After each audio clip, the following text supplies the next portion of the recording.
I wanted to mean who talk to you, but double in the question. Hi, looking, hi, looking. Then you post no more word again. Why not be looking to the top? I'm not going to again. And said they call me to the office of OSP. The tea explained to me, they come together. You say you get a tea to the man. After you get a tea to the man, you come now. So what next now? And for me, I'll not there. Nobody, you get in there. You say, ask you too much question. Hey, there's people say, make your egg and bread. You bring it. Okay, sorry. Now I say sorry now. Okay, sorry. If you I will not ask you the question again. Okay, sorry. When I give you answer now, then you. Okay. Explain again. I'm not asking you no more question again. Okay, that's why now. Go to school. The English say I need English. Okay, sorry. I say sorry now. Sorry. Say Ali, you take that. You take that. I'm taking time. Okay, sorry. Okay. Say like I take time to explain. Yeah. Okay.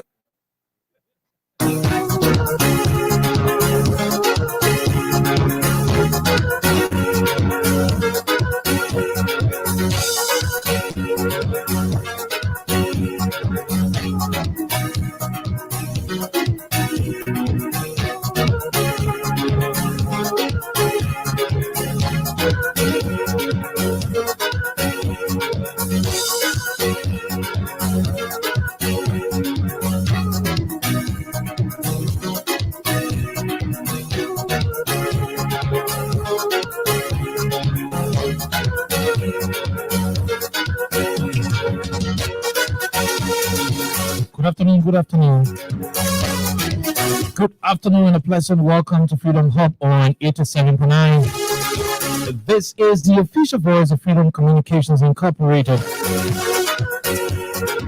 My name is Kyle Oliver Khan. I'm here today with Princess Alexa Vanjakoli. And of course, we have a lot more to talk about today. With the Assistant Minister there at the Ministry of Information, Cultural Affairs and Tourism, the Honorable David Kole is our guest today. David is here to talk more about issues in the Liberian government, the issue of the census, the status of the roads under construction by this government, an overview of the economy issues that has to do with salary payment and delay, the protest at the Ministry of Information, Cultural Affairs and Tourism by staffers, who are complaining of low intake as it relates to their own salaries, the trip of the president, the issue that has to do with the allowances by individuals on that trip, with specific reference to the president's personal allowance. All of those issues, all of the concerns that you will have will be channeled when we play host to the Honorable Assistant Minister, the Honorable David Kole here on 87.9. Too many issues to talk about, too many issues to talk about. And so today's edition will look directly into seeking answers from the folks at the Ministry of Information. And the one to do that is the Assistant Minister for Technical Services, the Honorable David B. Kole from the Ministry of Information, Cultural Affairs and Tourism. We take a few bars of our team song. We're going to be having words from our sponsor, Crime Stoppers Liberia. By the time we're done, Alexa and I will rumble into some of the trending issues and pave the way for our guests to sit in the hot seat as Liberians will be willing, will be prepared to listen to what says the government of Liberia with reference to all of what's happening in the country. Until then, we take a few bars of this theme song to be right back.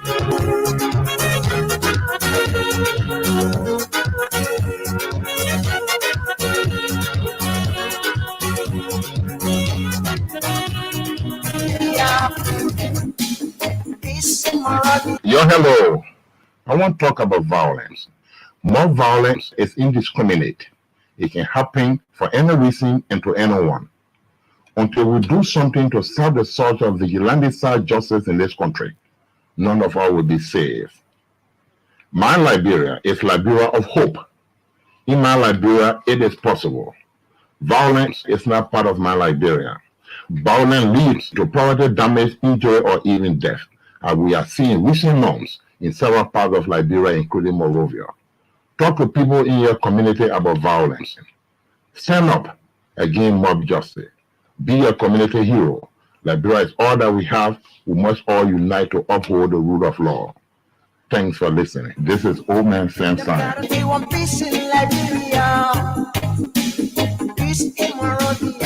Okay, so welcome back to the program Freedom Hub on 87.9. Alexa, good afternoon, my dear. Good afternoon, Oliver, and I would like to say good day to all of you. It's really good being back after a very hectic day yesterday and a couple of different things that I had to handle. However, it's good being back. We have a lot to discuss as we have a couple of different issues in country lately. I mean, thank God we have an assistant minister here to basically discuss some of these major issues and some of the major concerns we have a lot of Liberians asking about. So wherever you're joining us from, we'd like to say welcome to Freedom Hub. Okay, so basically that's the size of our program. We're going to be running to Studio B, where you want to bring him on, where the Assistant Minister for Technical Services at the Ministry of Information, Cultural Affairs and Tourism, David Collier, is pretty seated. Mr. Collier, it's our honor to welcome you on Freedom Hub. Good afternoon. Thank you. And thank you very much for the invitation. It's a privilege to be here. Freedom FM is doing very well across the country. Okay. Informing our people of the happenings across our country. We are proud of the team. And for the very first time, I see a very energetic female presenter here on the show. Really? Yeah, you've done pretty well. I've listened to you. I've listened to the show. Thank you, guys. Thank you for the invitation. Okay. Thank you as well for accepting to come to discuss Liberia, especially you being a technical man from the Ministry of Information. We're relative to information dissemination. Now, we want to go strictly into business. What is happening in the country? The first thing is, where are we with reference to the issue of rice in Liberia? I know the president set up a task force. Mm-hmm. There were interventions made by the Ministry of Justice. The police started to arrest people who were hoarding the products to different countries. Mm-hmm. The Ministry of Finance is committed to having this issue of subsidy continuing at the level of the rice importers and whatever. But Liberians still find it difficult to have rice available in the different stores, and the price of rice to a greater extent is still way up there. They're not getting it the way it's supposed to be. What's going on? The last time I appeared on OKFM, Mm-hmm. I articulated the challenges that the governments face, and this is a global kind of phenomenon. The world today is faced with two sets of challenges. Mm-hmm. One, okay, the COVID pandemic Mm-hmm. impacted the supply chain. And number two, the war in Ukraine disrupted the supply chain. okay, India, on the 9th of September, 2022, placed a moratorium on the export of rice. India alone accounts for 40% of the global export of rice all across the world. Mm-hmm. India placed a moratorium on the export of rice and said, because of COVID, people lost their jobs, Mm-hmm. factories were not running, Mm-hmm. and because of the war in Ukraine, we cannot continue to export rice when our population need the rice. So the government placed a moratorium on the export of rice. okay, Liberia alone buys at least $138 million worth of rice from India every year. okay, That is like more than 60% of what we take in. okay, So if India is placing a moratorium on the export of rice, that means that we as consumers will have challenges. China placed a 20% cut on the export of rice to the rest of the world. okay, China is the second. China Mhm. was 1st, Mhm. and then India came and overtook them. China is the second largest exporter of rice. The Chinese government placed a 20% cut on the export of rice across the world. okay, That means Liberia is not growing rice. Liberia will not have the kind of rice we need. Now, is there rice on the market? Yes, there is rice on the market. okay, There's a cartel that has been running before we were born. The cartel is able to manipulate the system, knowing that Liberia, rice is our staple, and Liberia and rice is a political commodity. okay, So this cartel is cognizant of the trade. We will buy the rice and bring the rice here cheap oftentimes subsidize the rice, and then the cartel will go to the warehouses and buy the rice, Oliver, and smuggle the rice to Sierra Leone, where rice is sold for around $45, and smuggle the rice to Guinea, and smuggle the rice to Ivory Coast. You're talking smuggle. Yeah. You are in charge of the government. You're in charge of the national security. Why can't you put in place policies? The way the system, I said a cartel, the way the cartel is structured. For instance, if the rice is going to the border, for instance, maybe Sierra Leone, the rice is actually going to Sierra Leone. Your assumption as a security person, before the rice passes clay, you ask where are you going? You say we're going to Water Side, or we're going to Bombing, or we're going to Bar, okay, for instance. And that person go, and the person passes and go to the border. The person parks the truck and wait for in the night. The structure is there. Actors, I'm not accusing the security sector. I'm saying actors and elements within the sector aid this process. So the rice being smuggled. So it is a responsibility of the government. The government has taken those security officers are employed with the government. They're with the government. If they will connive with these quote unquote cartels. May I finish, please? The government is cognizant of the challenges with the smuggling of the rice. Okay. What the government has done with the LRA, with the immigration, the joint security, we have increased surveillance at the various borders.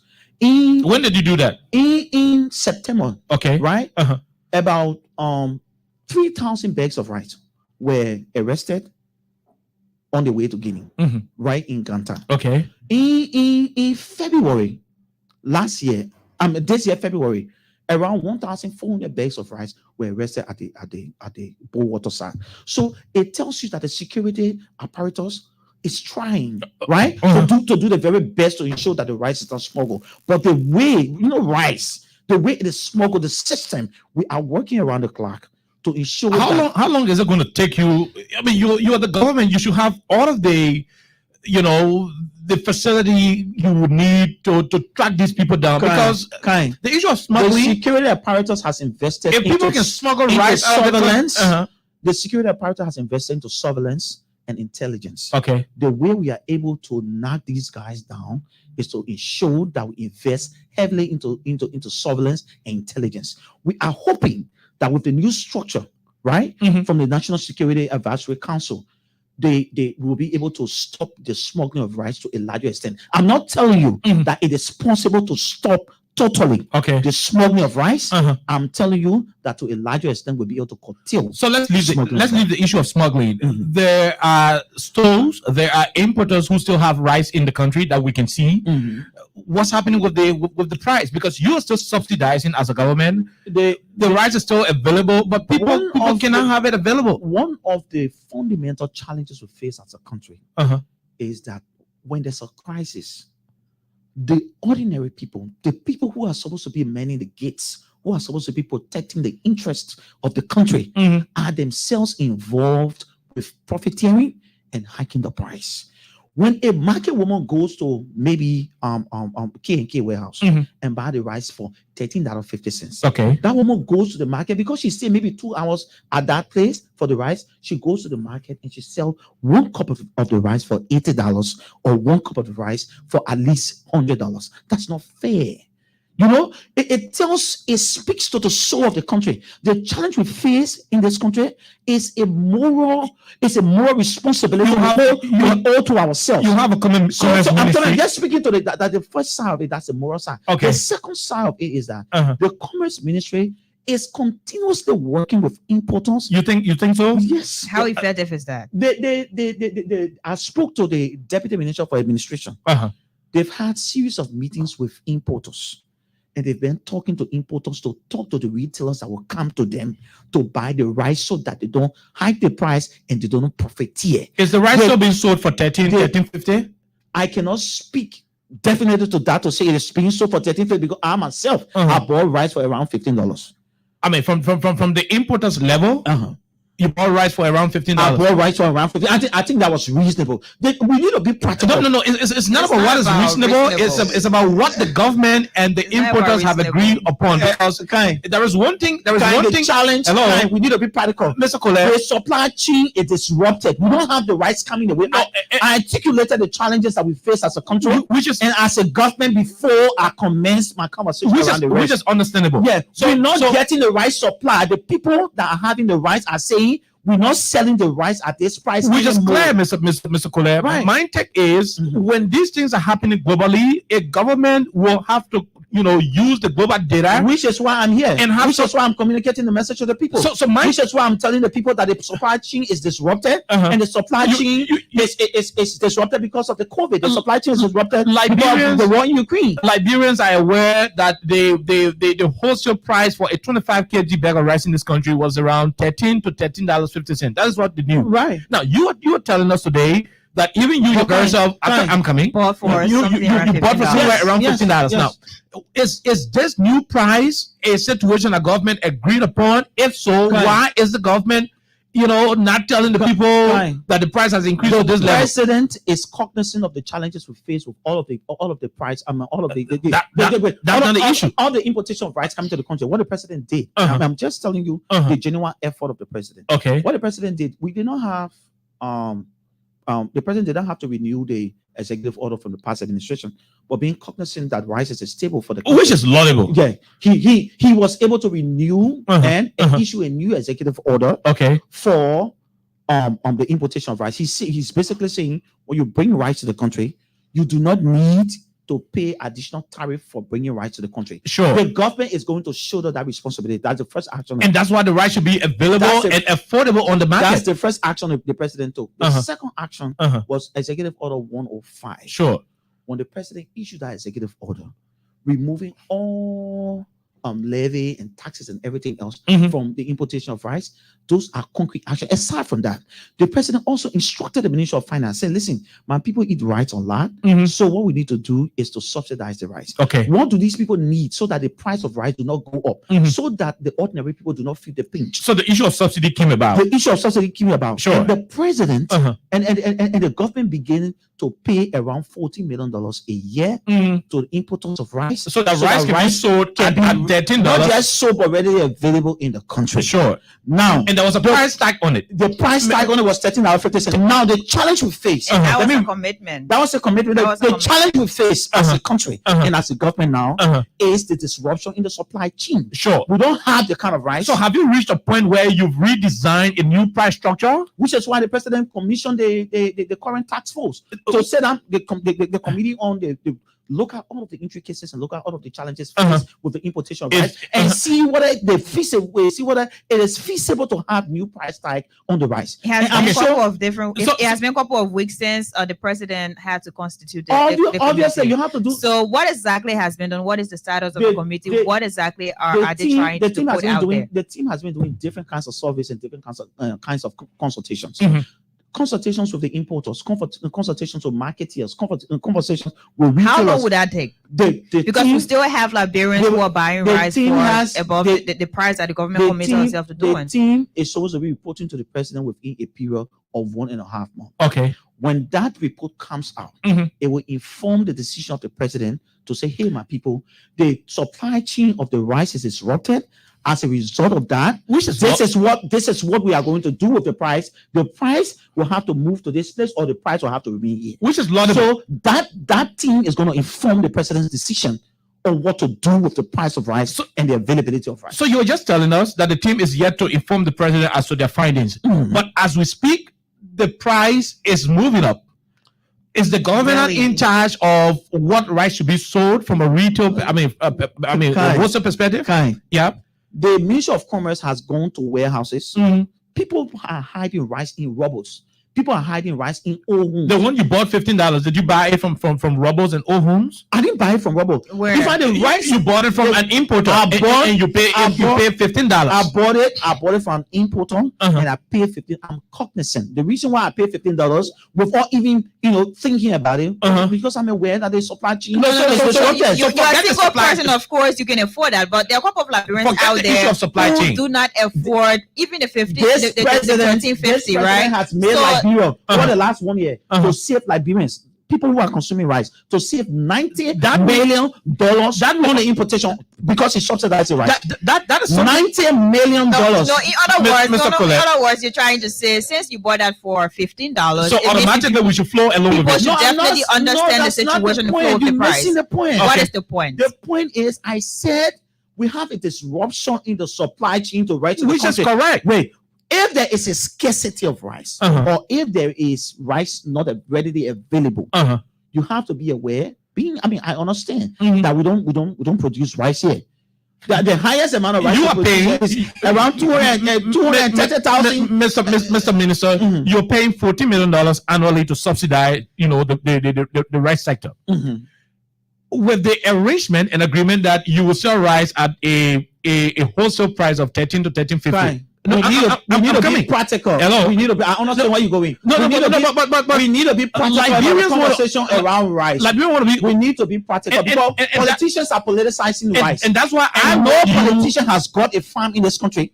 All of the politicians that were working in this country, the past government was allotting $5 million Mr. to Colette, the Ministry of Agriculture, Mr. and they Colette. now allotted more than $5 million for 12 years. Mr. The Colette, question you should be asking That is not is the- why the United Party government did not salvage the challenge we face with rice today. They had an opportunity because the Ministry of Agriculture was receiving $23 million in donor funding. Mr. Colette, Those are the challenges we face. Mr. as a Colette, country. you are We don't now have that kind of donor window. You are We now don't have the kind of resources that the past administration had. What we are making do, and we are cognizant of the challenges our people face. Are you? Oh, Are you? okay, Here is the issue, and I hope you're going to take the politics of the day outside of this Yeah, conversation that's because exactly what I'm it is hoping not as going to well. make the rice available to our people. That's not My the take point. is there was a committee set up by the president Mhm.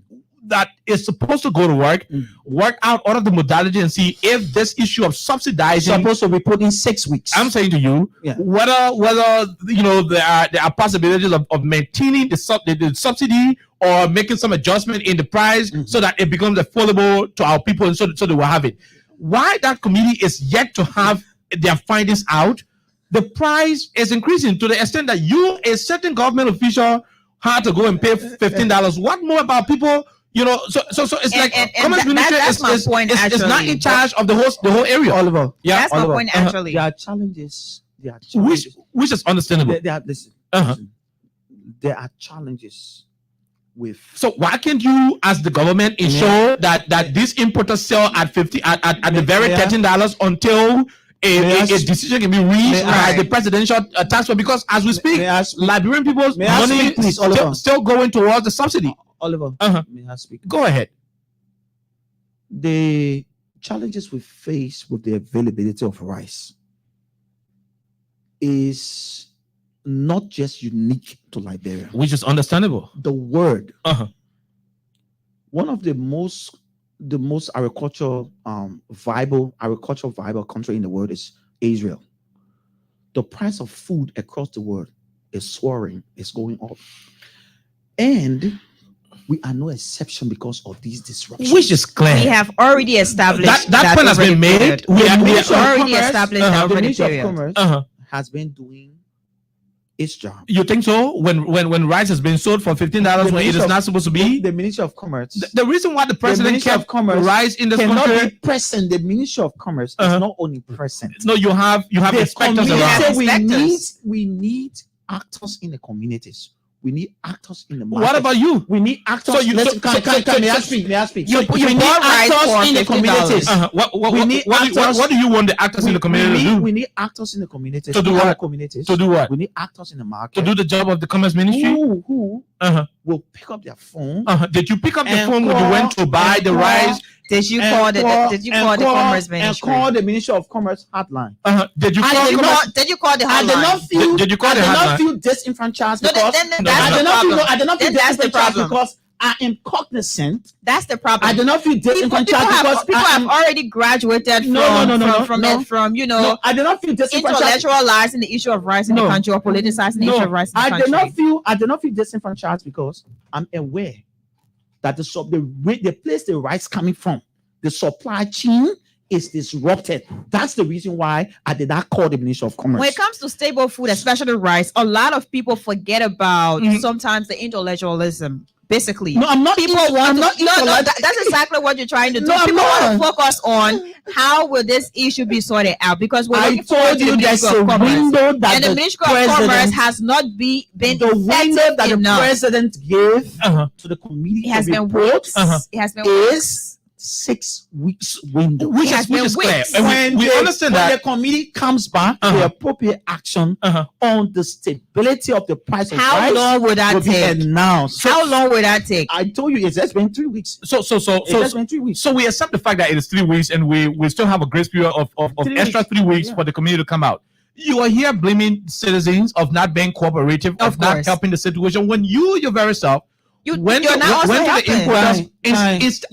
$15 instead of did not report that. Instead of raising the red flag. No, but hello. I am cognizant. I am cognizant. No, it's not about you being cognizant. No, it's about what. Which is why I'm here. I'm telling the Liberian people that the place the rice coming from, the people said he's sending rice to Liberia again. Okay. That why the people that are selling the rice all over the world say we ain't doing it again. India say they're not selling rice to Liberia again. India can supply rice. 60% of the rice that come to Liberia is Indian rice. Okay. The Indian people say, I want to say we need rice too. No more rice to Liberia. China say the same thing. China say we're not sending rice to Liberia again. The rice we're sending to Liberia will cut it down by 20%. Okay. That's why the people that get it rice say. When they want, I go and see rice somewhere, I am cognizant of that fact that the supply chain was disrupted, and as a result of that, if there's a shift in the price, I accept it, and we need to brace ourselves. So the point you are not getting here, Mr. Collet, and you will need to get, because Liberian people are listening. Of course, they pay the taxes that you are using to subsidize the rice sector.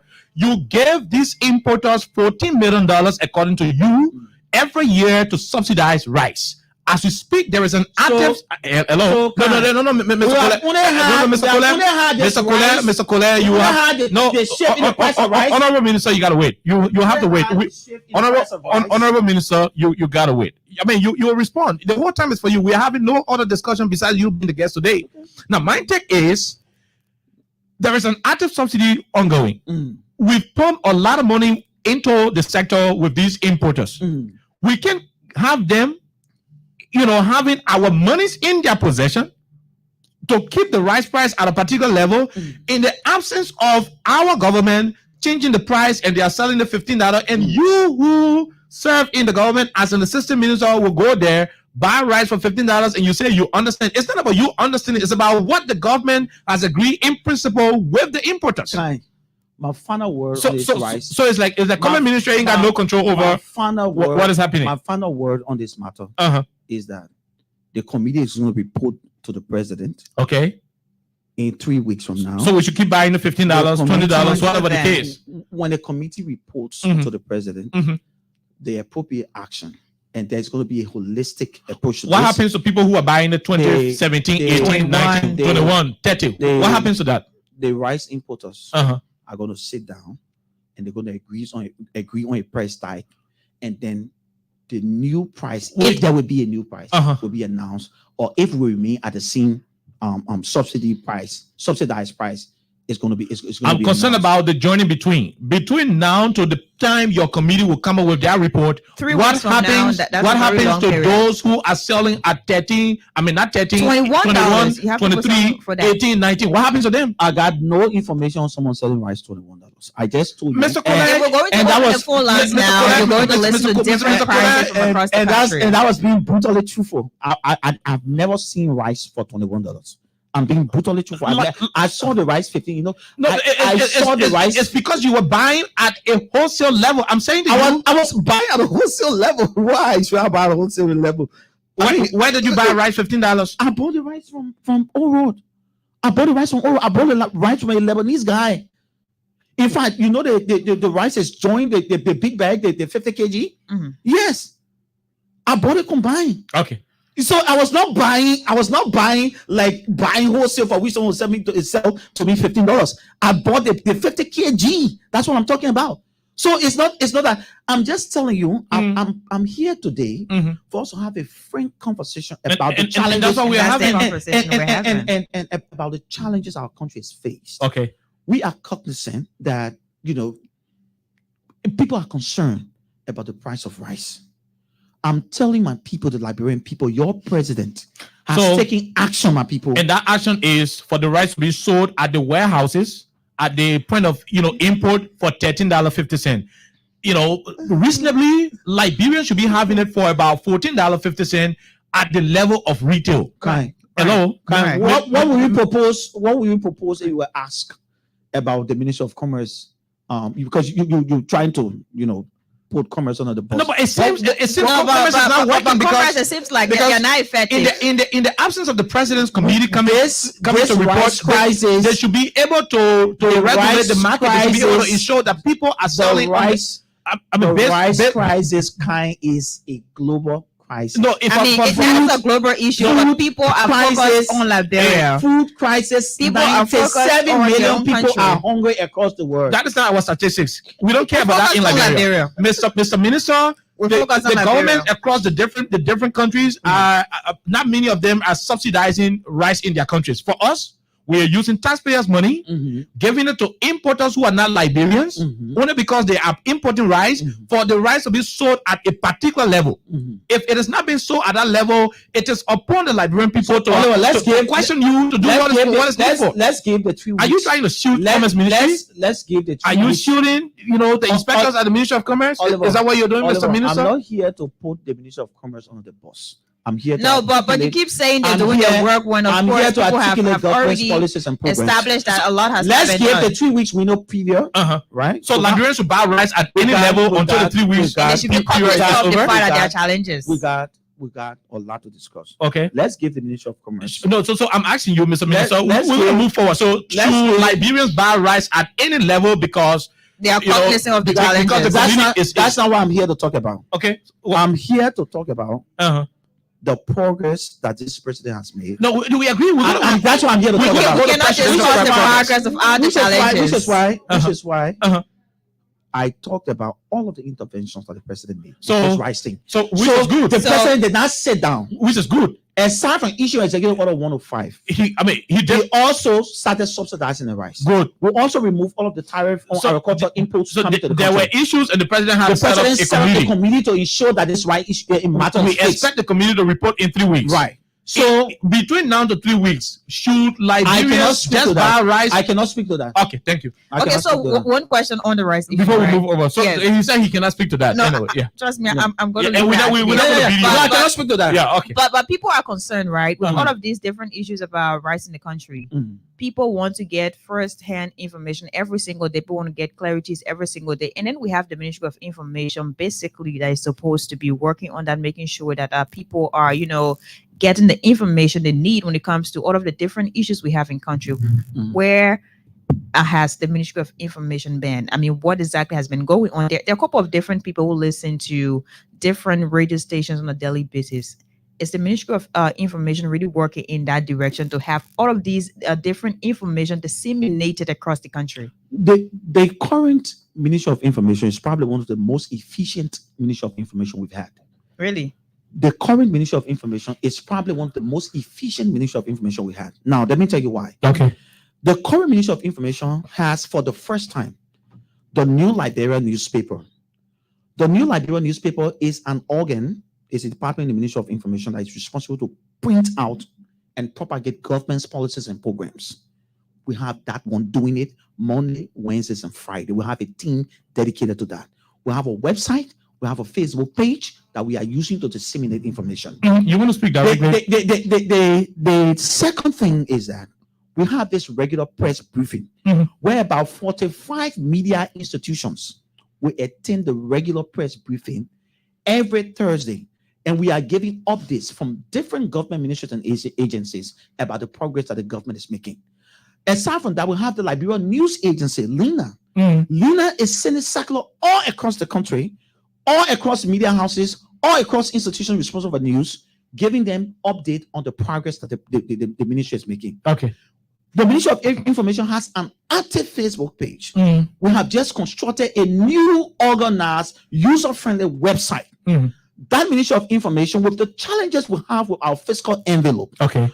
we are making do.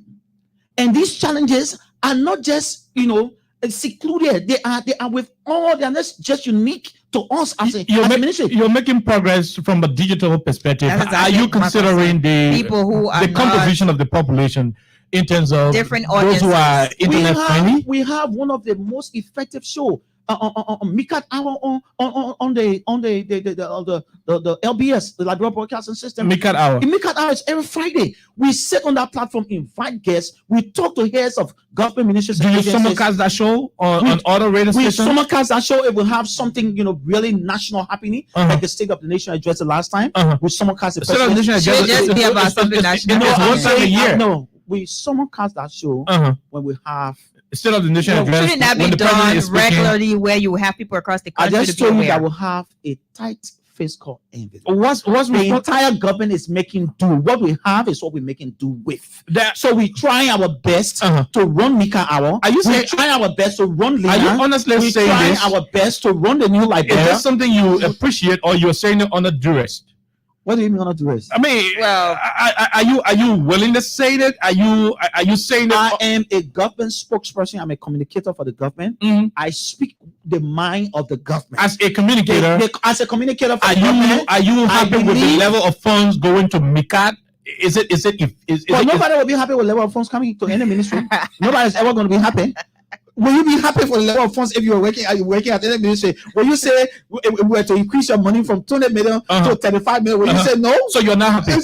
It's not about happy. Okay. I'm telling you, we are making do with the tight fiscal envelope we have as a government country. Okay. So what we have at the Ministry of Information is what we're making do with. Okay. So all of these platforms are not just wasting. These platforms are continuously disseminating information to our people all across the country in the diaspora. We are working and we are making do stuff. You have a weekly program which is intended to update the public on issues happening in the government. The Thursdays, make a press briefing.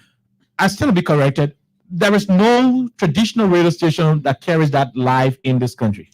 I mean, to say you carry live content every time you have press briefing, it's capital intensive. It's cost intensive. You are a government. No, it's not. People have to be aware. People have to be informed. I told you. It's not just in Monrovia. I told you. There is this thing about news people going to news conferences. They choose when to have a particular story carried on their platform. So when you have a situation where your updates will be live on a particular radio station, like you say, okay, every time I say we gotta listen to your BC, we gotta listen to Freedom, we gotta listen to this. We do live sometimes. Sometimes we don't do live all the time. Because you don't have money. Because we have a tight fiscal envelope. You don't have money. You don't have that's a fact. Why don't you say it? Are you afraid? I'm not afraid. That's a fact. I'm communicating the government to the people. I'm here. I'm not here to tear the government down. I'm here to say the government does have challenges, but the government is making progress. You talk about the country in 2018 over lesser budget. Today you are running up to $1 billion. Yet still the Ministry of Information is still crying for having funds. a tight fiscal the security envelope. sector, the health sector, the security sector was spending around in this country was spending around $100 million a year on the national security of the country. OMI was managing our national security infrastructure. What's the point? When OMI left, the government of Liberia assumed that responsibility. You want to come closer? Yeah, the government of Liberia assumed that responsibility. We are not just assuming responsibilities. We are making inroads. Okay. When the pool fund for the health workers ended, when the donors say, "Hey, you are no longer a fragile country. After you got to pay your own doctor. You got to pay your own doctor. You got to pay your own nurses. It's time you pay your dues." What happened? The government of Liberia assumed that responsibility. $12 million annually. So that the reason why we can't got money. So they all of the money we're paying more than $24 million for WAS and WAEC, for our 12 girls to sit the WAS and WAEC. This is something we're paying more than $2 million to University of Liberia to ensure we subsidize University of Liberia for students to go there free of charge. This money was hanging all around. The president is saying this is a pro regime. Let us do something that's going to impact the lives of our people. What do we do? When he came to office in 2018, the first big policy initiative he undertook was to digitize the University of Liberia registration process. Okay. That process was a farce. It was a complete mess. It was not working. People were always protesting. They were always agitating on that campus. When the president came, the president immediately instructed the Minister of Finance, found some money, digitize that process, and ensure our kids go to school unhindered. The second thing the president did was to ensure that we have free tuition at University of Liberia. Today, the enrollment at the University of Liberia has almost doubled. So these are things that this president did from a pro stance. So we are not just sitting as a government watching. We are making inroads. We are having interventions. We are changing the narrative. We're going to go to all of the issues you're just talking about. It still doesn't mean your fiscal envelope is not tight. Our fiscal envelope is tight. That's and sadly, Mika is unable to have live press briefings. Where it's a challenge. The entire country is faced with a lot of challenges. The world people are cutting budgets across the world. Inflation, I can call you about 10 European countries that are facing soaring inflation. The UK, for instance, is 15.9% inflation in the UK. Energy inflation in the UK is 11.7%. So this is not unique to Liberia. Things are dropping off across the world. We are making do in this country. We are not concerned about what's happening in the UK. We are concerned about what's happening in Liberia. We're concerned about Liberia. We have a team, a fiscal management team, that the world for the first time has confidence, and they're asking, what is this guy doing different? We're going to talk about your fiscal management team. The government is always heralding a particular policy, which is intended towards ensuring that the country is heavily connected, with paved roads. The issue of the president, road, and they say, they brand him as bad road medicine, right? Mr. Assistant Minister for Technical Services, what do we know about the roads? About the roads in Liberia? Okay, so let's look at the road to Lofa. Let me just holistically talk about the interventions this president has made since he came to office. So far, we've done about 223 kilometers of road as a government collectively. What we completed is around 623 kilometers of road. So the communities you see around Central Monrovia, the communities you see adjacent in the suburbs, these communities were literally left out. I can give you one classic example. And these people were marginalized. These people were literally forgotten. You want to talk about Doe community? I can talk about Doe community. Okay. I can talk about Claro Town. I can talk about Wickle Town. I can talk about. Did you build road in? No, with interventions of the prevention of the water coming in and destroying people. Okay. These are interventions. These people were marginalized. They were forgotten. Right? When we came to office, one of the questions the president. We're on roads. Yeah. We're going to go to environmental issues. But let's one of the questions the president is asking, why is it so difficult to do this in this place? How can we do this? Is there money to do this? Mr. Cole, let's look at the roads. The president made interventions in communities that did not see road at any time in the history of this country. One of such communities is the Doe community. The president started doing community roads all along the Ralphie Highway. When you go, you want to come closer to the microphone. Yeah. If you went to rehab, right? If you went to rehab today, rehab is almost completely connected. That community, the former vice. So the people said the president connected that community because he lived there. No, that is where he lived. No, the president is not living rehab. No, not just that. What about Oro? When we came, Oro was a mess. I live on the Oro. Oro was a mess. We had to transform that entire road. When we came, what happened with the different roads that we're doing all across the country? What do we have? We are making interventions. Look at the Banjo Road. You live in Broadville for some time. Look at the Banjo Road. What happened with that Banjo Road? That Banjo Road was dusty. And it was causing, people putting dust down. You've not completed the road. We've not completed the road. We are doing roads. Okay. And these roads, we believe, will give access to many things, including schools. You did the Johnson. You were able to do the Johnsonville, the pipeline. We have been making interventions in roads that no government. I'm telling you, no government before us has made. Let me tell you one sacrifice the president made. The government had around $58 million. That $58 million, we're looking for a donor to help us with some funding. We went to the African Development Bank to help us with some money for that road, the corridor between Saclay to Tapeta Saclay corridor. We're trying to find some money. The president told the Minister of Finance, you need to put some money on that road immediately. If we need to go to the donors, let them meet us somewhere. $58 million was taken and we put it on that road. What is the status of that road? That road, I'm talking about Ganta to Saklepie. What's the status? we've taken the road from Ganta to Saklepie. We are taking Is the road in I'm talking about the road is paved from Ganta. We just, I think, less than a mile away from Saklepie. Less than a mile. Yeah.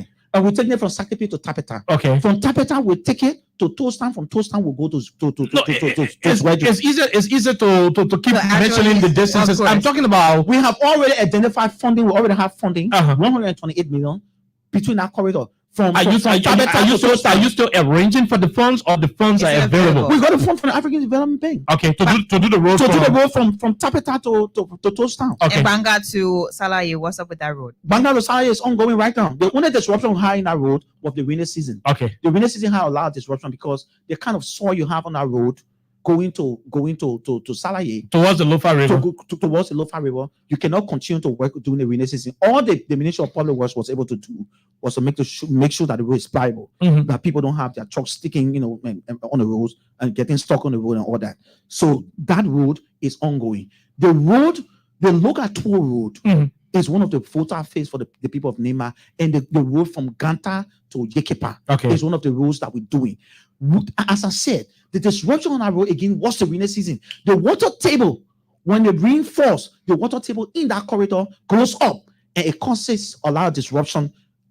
For the pavement of the road. So we have had challenges with the pavement of the road during the rainy season. We are hoping that this dry season, a lot of work will commence. You saw the Minister of Public Works on a motorbike. She has been moving across the country to see for herself firsthand the challenges the roads are faced, to ensure that the roads are pliable during even the rainy season, and will continue to work on those roads during the dry season. The president went to Cape Mount and made the promise to do the Rabosport road. What is the status of the Rabosport road? That We've commenced the Rabosport road. Now it's called Rabosport Mandina, not Mandina to Rabosport. Okay. We're starting from Rabosport because we want the people to have appreciation for the project. Okay. So we've started from Rabosport. We're coming from Rabosport to Mandina with that project. Okay. That road, we got a contractor, active contractor. You got money for it? You got money for it? We have an active contractor. It means we got money. Okay. Yeah. Okay. I mean, a lot of people are concerned with the different road projects across the country. And of course, that's one of the major challenges people keep talking about. And of course, it is causing a lot of different problems for citizens. Is the contractor, or are the contractors capable of doing that road? Definitely. With the blueprint we've seen, all of the projections? Definitely. What we need to understand here is that if we were to get like $50 million from a donor, right? And the government is supposed to contribute maybe $10 million. We want a cash-based budget. When we have it, we give it, the people continue to work. But what happened on that road was that the rainy season again, you saw the water. Are you keeping all of these things on the rainy season? I'm not keeping because you don't have money. If you went on the road now, you will see culverts being done. You will see bridges being done. Well, we've seen that over and over again. You've not seen them. You're not seeing them to the extent you see them now during the dry season. Okay. The interventions on that road will be sorted out.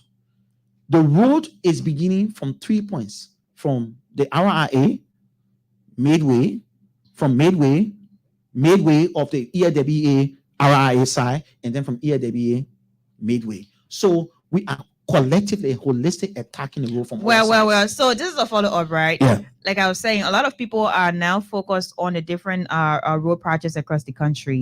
And basically people are concerned as to when some of these different projects will be completed, because basically a lot of people are looking forward to 2023. And I guess some of the things that were said where this will be completed from now to 2023, some of the different roads we have across the country. But not the So what is the status of the different projects we have across the country? Not specifically RIA, but we have different projects across the country. Let's go to Banga to Salaye. When What's do the we status? expect to see that one? The contractor on our road is hoping to take the road from Salaye to Zozo.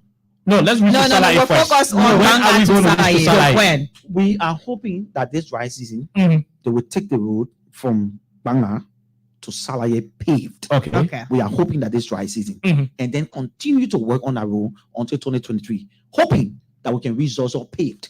Okay. Right? Uh-huh. We've already done the ERWA Mhm. to Red Light, Mhm. and then towards the Coca-Cola factory. No, that project has been for like ever. Yeah. I'm saying we've already done from and we've seen the from progress. ERWA junction, Uh-huh. and then to Dubo Road, from Dubo Road to Red Light. That project commenced, I think, a year ago. No. Yeah, a year ago, 2021. It commenced 2021. When the president came to power in 2018, there were jobs done on that. No, we corridor. didn't commence that road immediately. That road From Coca-Cola factory to from ERWA junction to Red Light. Okay. From Red Light to Coca-Cola factory. Yes, we started when we came. So why is it taking long? Who are the partners? I mean, who are the sponsors? No, they are setting challenges. I mean, financial challenges from the government or the funding We have partners. multifaceted financial challenges as a government. This is not. Listen, kind. Go ahead. We have multifaceted challenges. Okay. Especially when it comes to funding. You do the budget. You are the government that prepares the We budget. have multifaceted. Hello. Kind. How do you We prepare cannot the budget? take all the money Uh-huh. and put all the money on roads. Okay. We have our partners. kids. We have our kids Uh-huh. in school setting the WAS and the WIAC every year. Which is clear. We cannot take the money meant for WAS and WIAC Mhm. and put everything on the road. Okay. We cannot look at doctors who are working 24/7 Mhm. and not put them on the payroll. We cannot look at 2,000 teachers who were volunteering. Are you during the equally last concerned about who were economic disruption? volunteering during the self administration? Uh-huh. That when we came to office, we said these teachers cannot continue to volunteer. So- their family need to. So you're going to be pumping small We money will- until we will the do project it. is going to last for like ever. We will make interventions. Uh-huh. The government is working with other partners. Do we have a to time make interventions. where that The project is challenge going we to faced, Uh-huh. was the physical space to borrow. be? Okay. Before we came to office, the Unity Party-led government Mhm. had disrupted our borrowing portfolio as a country. What did they do? The government was literally like borrowing from the central bank to meet salaries every month, and they borrow up to $223 million according to the IMF. Okay. The IMF said that this debt that the Unity Party took, they took 223 million in total. They took about 166 million from the central bank. They took about 50 million from NASCO, and they took they were just borrowing. They took about 60 million from commercial banks as well. So that money, when the IMF came to check our books, Mhm. it was not placed on our debt portfolio. Okay. Right? It was not placed on our debt portfolio. So what happened was that all the investigations that were done with the IMF on our debt portfolio said that we had a negative $223 million that is not put. They said it was under the table debt. Okay. The IMF said, listen, before we work with you on your emergency credit facility, you must put that debt up. The George Weah administration put that debt on the table, and we are currently servicing that debt. We are trying to eliminate the debt. We are trying to reduce the debt so that we can have fiscal space. On the IMF program, you do not borrow if your debt portfolio is high. Okay. Our domestic debt portfolio is high. It's around $1.03 billion, right? And our domestic debt portfolio is around $660 million. It was around $708 million. This government was the one trying to pay the debt, to reduce the debt burden so that we can have space for borrowing, so that we can do some of the work we have to do. No government, including some of the biggest economies you have in Africa and West Africa, will not borrow to carry on projects. In Ghana, for instance, the Ghanaian economic management team was looking at oil revenue to ensure that when they borrow, the oil revenue will make up for the borrowing they were doing. What do we have in Ghana today? 37.1% inflation. So borrowing is good, but you should be able to service your debt. Okay. So under the IMF program, and to carry on most of these programs, we need money. And so we cannot continue to borrow when we are not servicing our debt. Okay. That's the challenge we face with some of these roads. We can go and get the money, but we need to be able to service the debt. President, we have placed a moratorium on borrowing from the central bank. He placed a moratorium on borrowing from commercial banks. We now, as a government, when we have money to spend, we have to rationalize that money properly. We have to look into education and say, what are we investing into education? When you look at the MCC scorecard, what did you see? You saw a scorecard that says that we need to invest more into early childhood education. Okay. We need to invest more into girls' education. So we cannot take all of the money that we have and just pull all the money on roads. That's not going to be practical economic management. What is happening with the stretch of road between Palipo? I need to be very careful. Palipo Kawieken. No, it's Kalipo Kawiken. Okay. That's why I wanted to be careful about. It's Fishtown, Fishtown and Kawiken. What is the status? I spoke to the public works minister. She said work is going to commence on that road this dry season. Going to commence. Yeah. You're talking about pavement, or you're going to keep, maintaining the. When I ask about that road in particular, I had an interview with the public works minister. She told me that active work will commence on that road, and that road is going to be completed this dry season. Do we have any contract, in the making or already done for the piece between Kawiken to Zweju? Do we have anything in the corridor? When I spoke to the public works minister, she told me we gotta ask her specifically about the corridors in the southeast, because the southeast is probably one of the most deprived region when it comes to road connectivity, which is correct in our country. So she was basically concerned that yes, the government is putting some resources. We are having some money from our partners, and most of the roads in the southeast, especially to connect those different areas, will be done this dry season, and we are looking up to it. Dry season. Yeah, she said this dry season. That's what she said. Okay. Well, we're going to move to other areas. I was just on that road couple of months ago. So saying dry season, I find it really difficult to believe that. Of course, it will start because it is really bad. If you have a contractor for the road already, when you have an active contractor for the road, you're not starting from zero. A road that is starting from zero without a contractor or resources, you have to worry on that road. Okay. That road already has an active contractor. She's told me that the work on that road is going to commence this dry season, and she's hoping that considerable amount of work will be done on that road to be able to save our people from the challenges of roads. We look forward to that. The president went across the country and decided to remove Liberians, especially those who were in the most vulnerable state, from thatch houses. In Maryland we say papo houses, in the huts, and give them some transform place to live. Almost all of the counties had commitment from the president. What is the status of the proper housing units all across the country?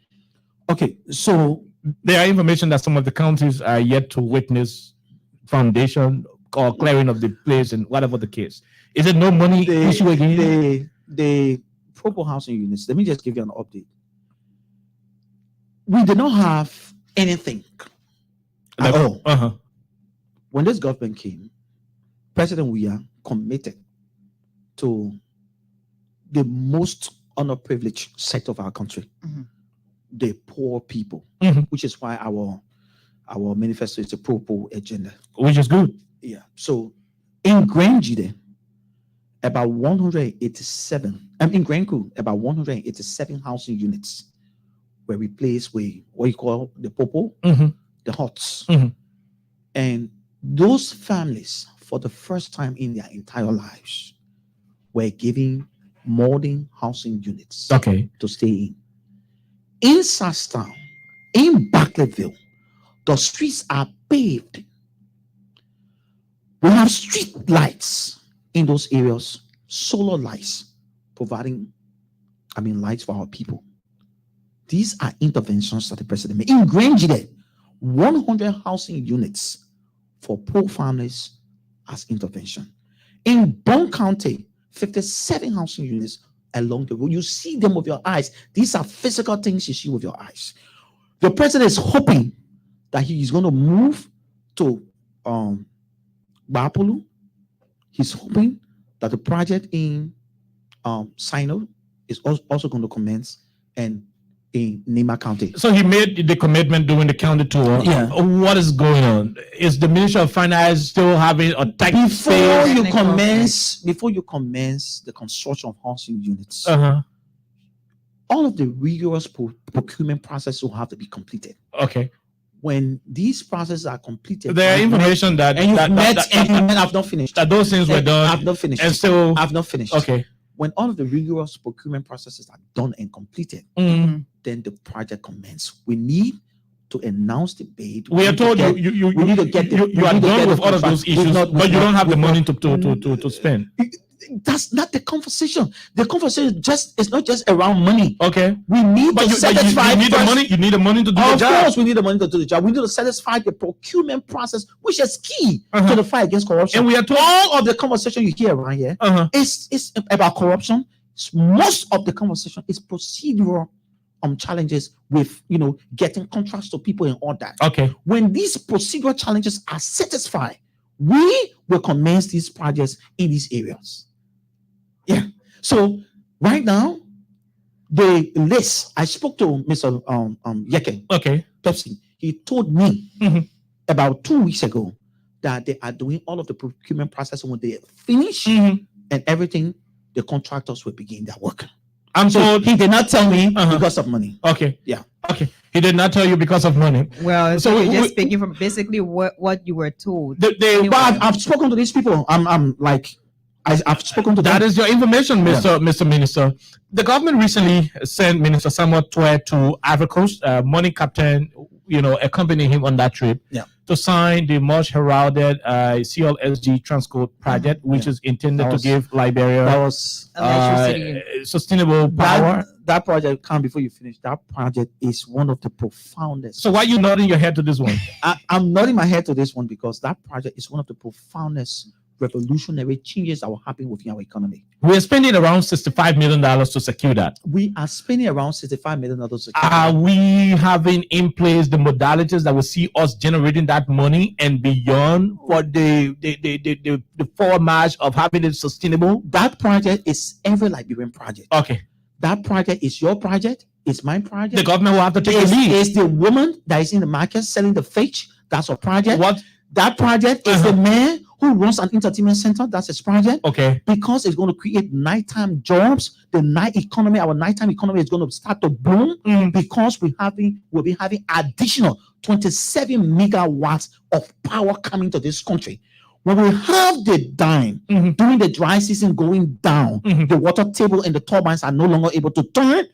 The CLSG lines will make do for the time. What we face now is power theft. Okay. Power theft should be a public enemy number one. We should render power theft a public enemy number one because it disenfranchises everyone else who's trying to make do and trying to survive. When people illegally connect, and one of the challenges is that when you cut the lines, what do you give the people meters? We have Madam Mary Bro, who's in the field leading that charge. Okay. They're moving with meters, active meters. 320,000 meters were brought to the country. Okay. Moving around communities. When they cut your line, did you also bring? If you were illegally, did you also bring transformers? If you were illegally, connected, they cut your lines. You pay the fine. Okay. They gave you a meter, and 2 days after, your meter is energized. Okay. So they are trying. The government is trying to salvage that challenge with power theft. Power theft is hurting the economy. Okay.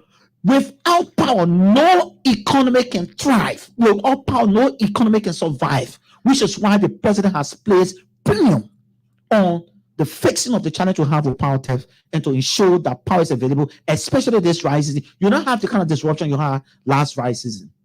The reason why the Liberia Energy Regulatory Authority was established is because the framers had it in mind that there will be proliferation of energy giants that will control the energy sector, and I'm moving towards privatization. The reason why power theft became an issue is because LEC herself was understaffed, capacity issues.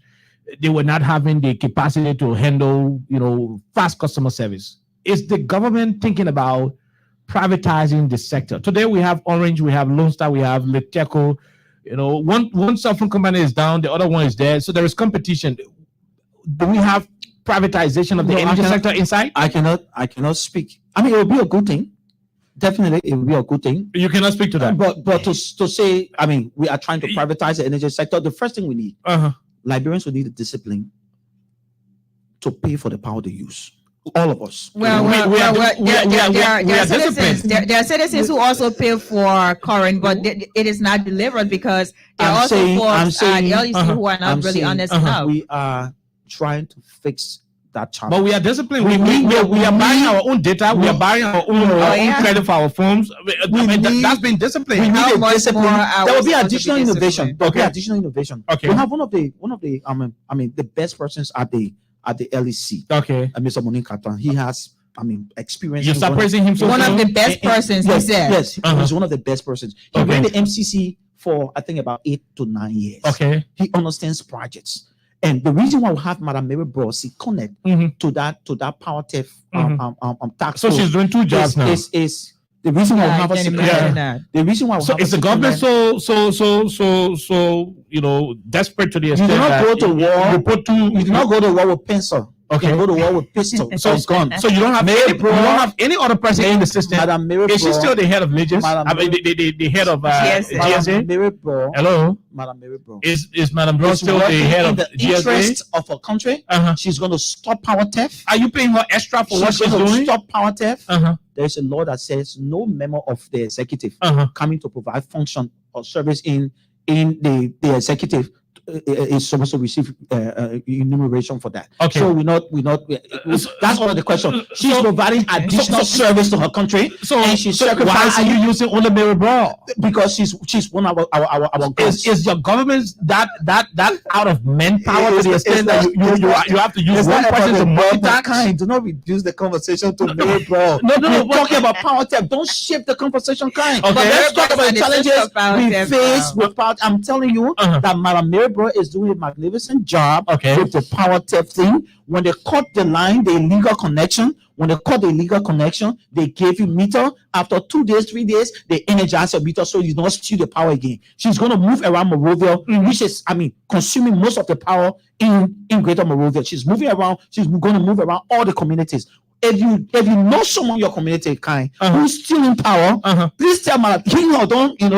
She will protect you. Just hit her and say, "This guy, I always see his light, but I don't see any connection." So the team is going to the guy, they're going to go there, remove it, and give him meter. He has to pay. Listen, kind. This country is one of the only countries on earth. I'm telling you. We go to the market, we make dirt.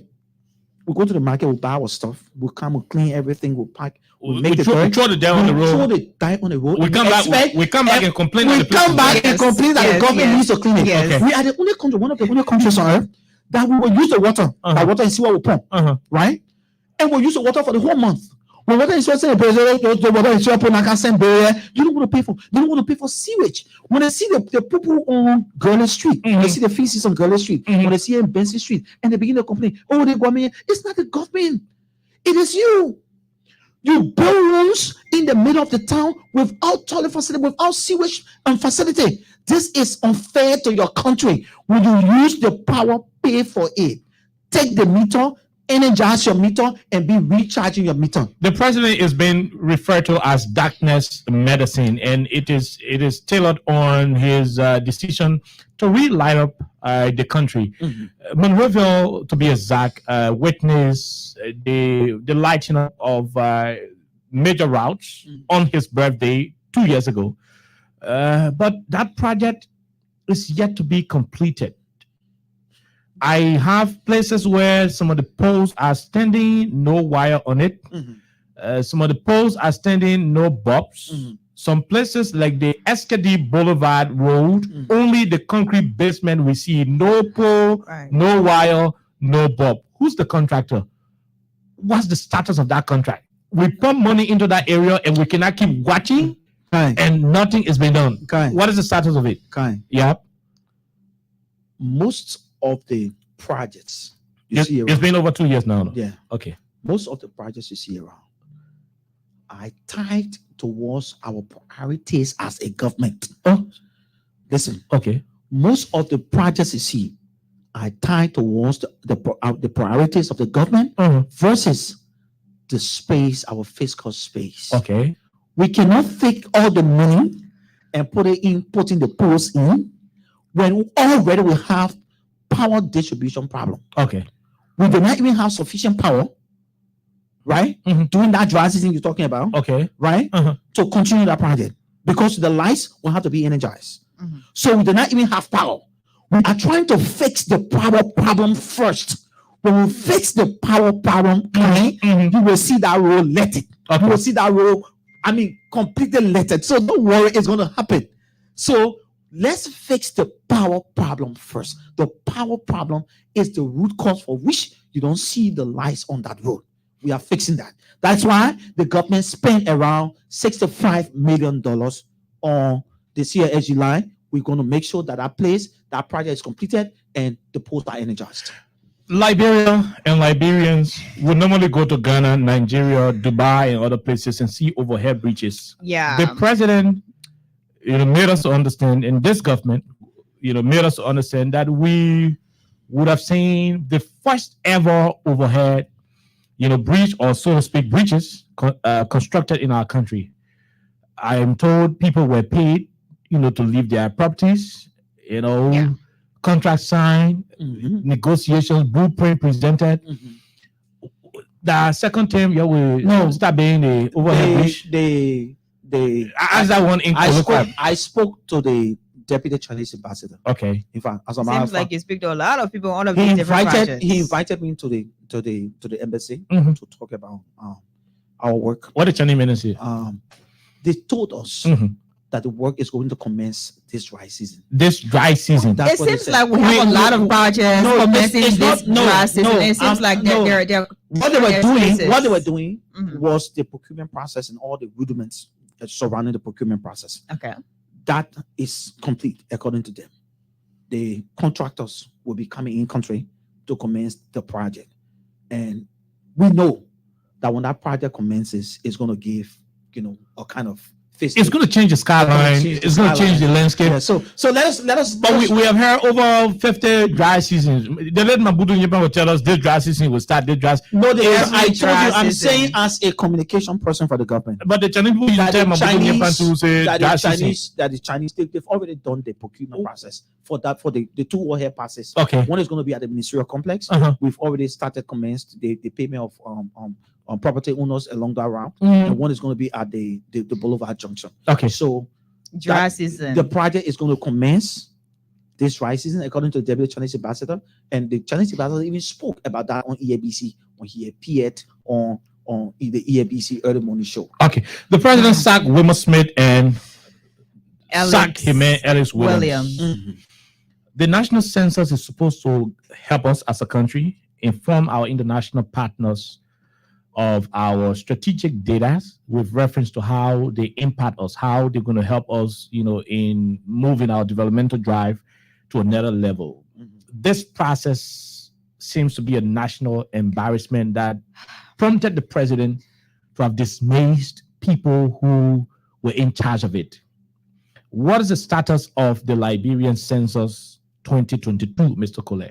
All right, thank you. First of all, let me admit that the census, the process leading to the census was a very challenging one. Okay. The census is really under the auspices of the Liberian government with support from the UNFPA. All of the monies for the census is placed in a pool fund managed by the UNFPA. Okay. The UNFPA is paying census workers, paying trainers of trainers. The UNFPA is paying enumerators. Now, the procurement process, for instance, to get vehicles to go across the countries to convey logistics had to happen.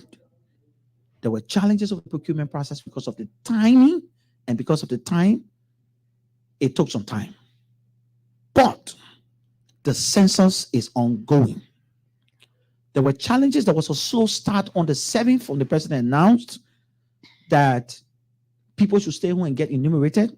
A lot of people A lot of people felt they were misled by the team at Allegis, as well as the president was misled because that was the day set aside as a holiday. 2008, we're not dwelling on. We're not referencing the past right now. 2008, there was focused on census is the process census for this year because that is Liberia's future in the next years. Census is a process. It's not. Of course, that is a process. So why did the team at the Allegis census have a slow start? But the not census, just a slow start, but it was messed up. The census is ongoing. Let me give you an update.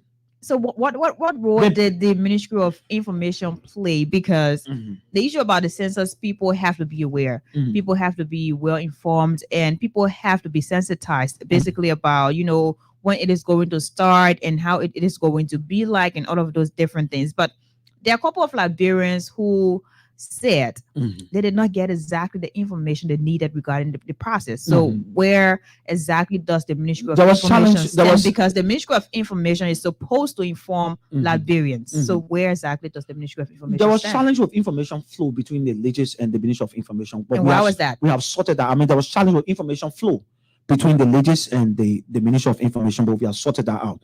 Currently, I'm one of the persons on the census steering committee. I'm working on the side of communication.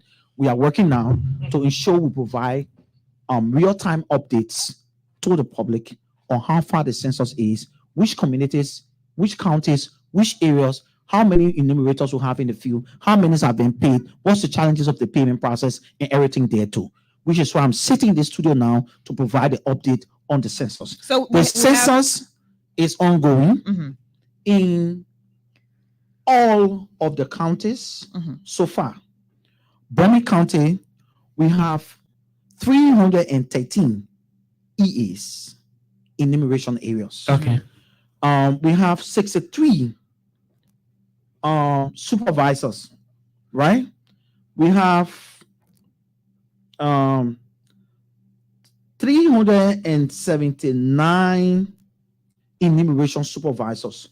Total, we have 13,835 enumerators all across the country. All across the country. So far, we have paid about 15,000. You said 13,000? Yes. Okay. We are still deploying. Okay. We have paid 15,931 people so far. They have gotten their pay. The problem we had is that people who went for the training of the census, because of the delay in paying them, some of them withdrew. Okay. People who sat the training and did not pass the training were paid. So you delayed because you and FPA and other partners. The initial conversation was that wait, when these people finish with the work, you pay them. Okay. They started agitating.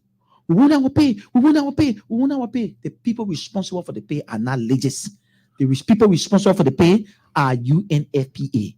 UNFPA is sending direct payment. Was this initial conversation held with the enumerators themselves, or prior it was to a policy the issue? start of the census? I think the problem. You're thinking the problem is communicating the message, all across very fast within the time frame. We have a very short time. The census is that an excuse? The census is happening tomorrow morning. Did you tell the enumerators that you will be paid after the job, or you'll be paid before the job? What did you tell them? Some enumerators send their numbers, for instance. Hello. They send the wrong numbers. Mr. Kole. Sir, Mr. Kole. May I speak this? When you were recruiting the enumerators to do your job as a government, did you inform them? The initial plan was that they pay them after. And was that agreed upon? The initial plan, I'm saying the initial plan was that they pay them after. Okay. Later on, they had to readjust the plan. That you have to pay these people first. Who pay them that setting? Who adjusted the plan? Who did that? I mean, the authorities, UNFPA, they saw all of the challenges, they saw all of the agitation. People were desperate. Okay. People wanted. They adjusted and said, listen, we need to pay these people for their sitting fee. Okay. And then so why we will pay 25% of those who were starting enumeration. When you finish, we'll give you a 75%. Okay. Those that were paid their sitting fee of $50, most of them, right? Some of them did not come back because they were arguing that even if they come and they work, there'll be challenges of getting their money. But the UNFPA is saying, listen, now once you come back, before you come back, we give you 25%, even though you've already received your 50%, your $50 setting fee. When you come back to work, Okay. we'll give you 25% for you to begin your work, and then we'll pay after.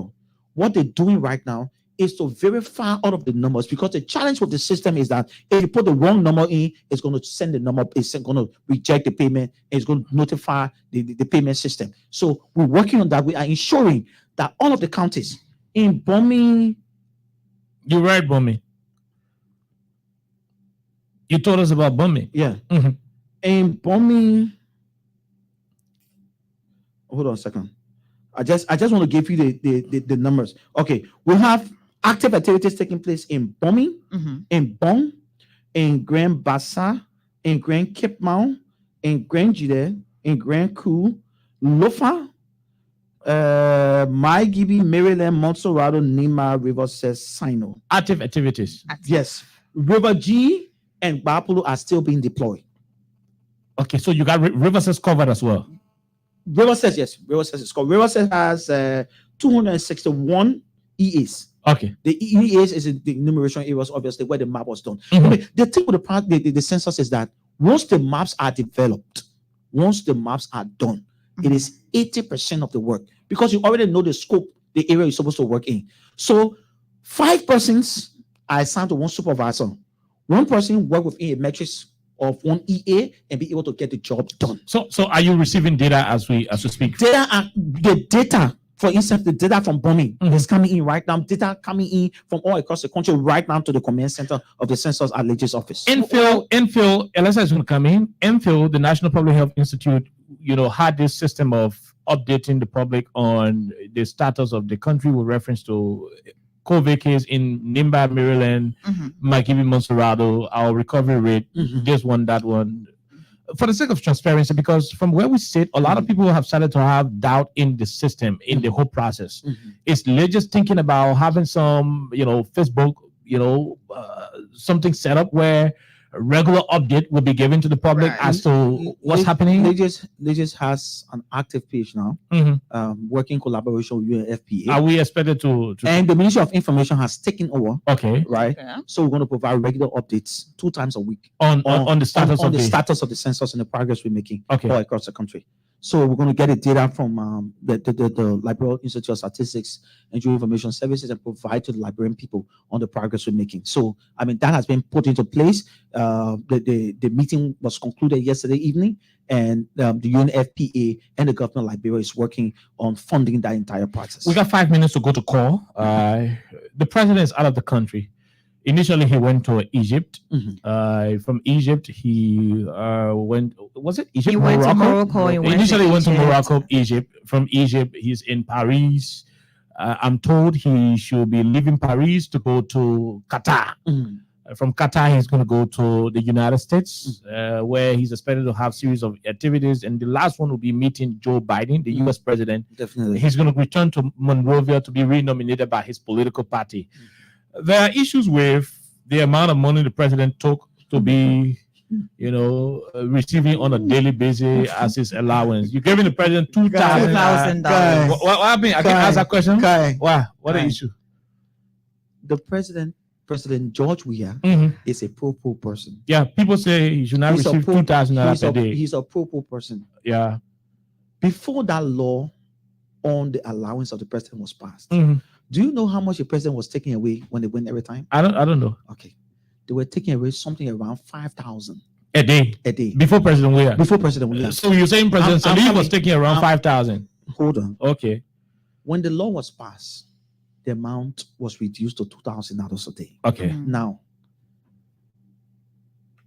in Liberia, our region, our situation, we are the lowest when it comes to daily allowance for our president in the entire region. And it is fair because we are the least in terms of the economy, we are the least in terms of development, so we should not be. We are the lowest comparing ourselves with. We are the lowest. You use best practice when you come to governance all across the world. Okay. The best practice is what's happening in China, what's happening in Yugoslavia, what's happening in Ghana, Nigeria, and all that. The best practice is what's happening in those countries is what you replicate here. The president reduced not just his traveling allowance, but also cut his salary by 25%. The president did not stop there. He called David Colette, sitting here, assistant minister under the Salif administration, was making $3,500. Mm-hmm. Daily Kule sitting here makes $1,700. You there? I'm not vexed. Okay. I'm serving my country. So the extra that is left from that money, do you know where it go? It go to those children that you see used to be on UL campus agitating for for fees. Okay. Every time the scholarship committee, they're meeting and they're generating money for people who do not have fees. That is where the extra money is going. The extra money is going to putting 2,000 teachers on the payroll. That's where the extra money is going. The extra money is going to pay WAS and wire fees. That's where the extra money is going. So I'm not vexed. So this president is far more popo than what people are articulating that he's doing. That he's doing $2,000 is the minimum. In Ghana, the president takes 10,000 with him. In Nigeria, the same. And people do not understand these things. Yeah, somebody said maybe they got plenty of money. That's why they are taking 10,000. No, this president is cognizant of the challenges we face. Okay. So his daily allowance is the lowest in the region and one of the lowest since he became president. Okay. So people continue to. These things will happen. Political actors will continue to misinform the public and try to politicize everything. When the president travels, all of the travels he does is for the best interest of the country. Okay. The president is going to meet President Biden. Liberia is a prototype of democracy. It's one of the best examples of democracy in Africa. Aside from Ghana, Liberia is one of the best. Media pluralism, free speech, free press, the rule of law, the control of corruption. These things are our legacy. When the president came to office, the first thing he tackled was free speech, Decree 88. Okay. The president ensured that part of the law was repealed. That if you said something against the president, because we are in a new world, we are in a new era, we are in a digital age. These things have to change. The president changed that. So this president, my people, the Liberian people, he is one of the presidents making the lowest daily allowance in West Africa and in Africa, my people. This president, your president, cut the money from 5,000 to 2,000, my people. He's not taking your money away. When he goes to meet President Biden, we'll have conversation around the MCC compact. He's going to be meeting movers and shakers in Washington. This president, when he went to UAE, what happened? We had a hospital right in Bapolu. Okay. $24 million. We had a hospital in Bapolu, in the jungle, in Bapolu. The president is thinking about putting road on that road. He's thinking about paving that road. This is your president. If he goes to Dubai, he brings something back. If he goes to America, he brings something back. He went to France the other time. People were talking, the president went to France. The president went to France. He brought $23 million euros for sports and agriculture. So he doesn't just travel and waste taxpayers' money. Minister Kole, we're about to go to the lines. Liberians are eagerly waiting, looking at their telephones. Today is the 16th of November, 2022. Have you taken pay, Mr. Kole? What are you laughing for? I've taken pay, sir. Have you taken pay? Yes, I've taken pay. I can show you the message. You want to see the message? Yeah, I want to see the message. What's the issue with October salary? October salary is already being practiced. It's already people are already taking pay now. Okay. November salary. You're on public radio, Mr. I'm on public radio. Okay. October salary is hitting people phone. Eco Bank people are taking pay. GD Bank people are taking pay. UBA people are taking pay. It's just a click of a button. Okay. The technical glitch the Minister of Finance talked about was a system. Technical glitch. The You technical guys are glitch still on this technical glitch. was a system Okay. that we needed to facilitate You showed our system or the the money over there? rapid payment of people's salaries. Okay. So I can show you this. No, it's okay. I want to show you. Wait, I want to show you. If you show me that you give 10% of it, you agree. So you don't have to show me. Okay. I've seen it. I've seen it. So it's happening all across the country. So we don't have to politicize everything. There will be challenges as a government. There is no government that is void of challenges. Mhm. This government is working in your interest, my people. We are ensuring that current is in this country. The president sent his finance minister to Ivory Coast along with the LEC boss. They sign agreement, $65 million. You're going to have additional 27 megawatts of power in this country. The president is working on the rules. The president has done your children WAS and WAEC fees. There are no challenges with that. The University of Liberia and all other public universities are being funded by the government. They pay $0 to go to school. Your president is working in your interest. Okay, your president is working in your interest. David Kole, he's an assistant minister for technical services there at the Liberian Ministry of Information, Cultural Affairs, and Tourism. My name is Kind. Princess Alexa Banjakori is my able deputy, and we run to the lines to have Liberians in Liberia, the rest of the diaspora communities to join us. Talk to your assistant minister. Ask him all of the questions you want to ask. Give all of your comments you want to give on 86-500-104, 776-104-104 to be a part of the conversation. For all of you in the diaspora, you can join us on WhatsApp +231 86-500-104.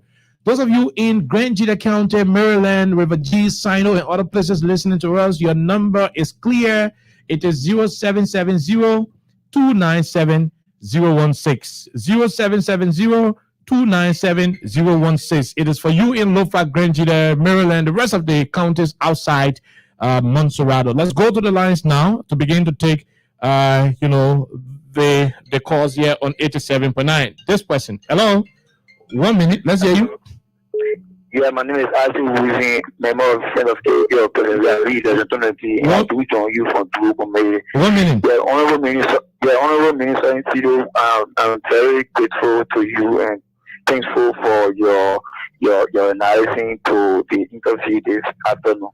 You know, you said our journalist there, you wanted to let place you to the rest issue, but we all know in the world the issue of race is not only about Liberia, it's a global issue. All over the world. We are facing this problem of the issue of race. And to the issue of our president traveling with millions of people all around the country saying it is that this president is one of the presidents I Africa that carries this amount of money all the country. Thank you. He's one of the president with the least amount. Let's take this international caller. What's your name? Where you join us from quickly? Yeah, my name is Ambrose Calon. I'm calling from Louisville, Kentucky. Go ahead, my brother. Oliver, how you doing? We're great. Yeah,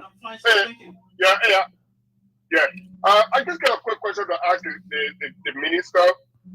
I was troubled yesterday listening to Spoon. I just want you to, if you can elaborate on it, will be helpful. Because every agency or government agency have a non-disclosure that you can't just take off the agency or the ministry document and share it with any news outlet under the pretense of being a whistleblower. I'm listening. So what is the concern? Okay, because what Alex was doing yesterday, I thought in my mind, I think it's treason. You can't take the latest information and distribute it or disputing it or sharing it with a news agency just to make the government look bad. Like you being a whistleblower, I think that was treason you were committing yesterday. But I know it's a freedom of speech, but wherever my freedom stops, somewhere else freedom begins. And I know in America, you can just that's why they get top secret and not secret. You can't just take the government. But the first thing is the information true. Okay.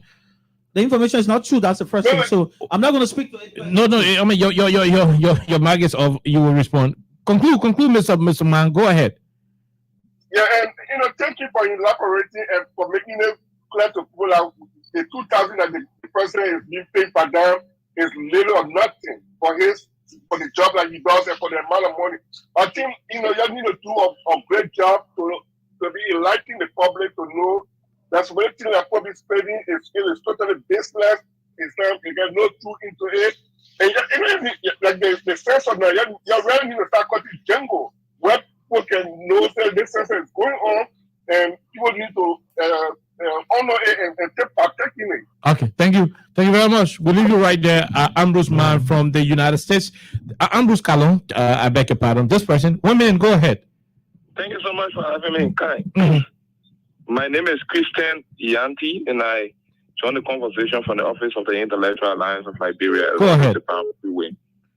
Well, to Minister Kole, I think, Minister, we need more of this conversation. Kai, let me say thank you so much for inviting the minister. I think moving forward to 2023, it is important that our people should be informed, given more of the government working, because the essence of lacking behind with information that will create that gap in which people want to speculate and insinuate that the government is not doing anything better.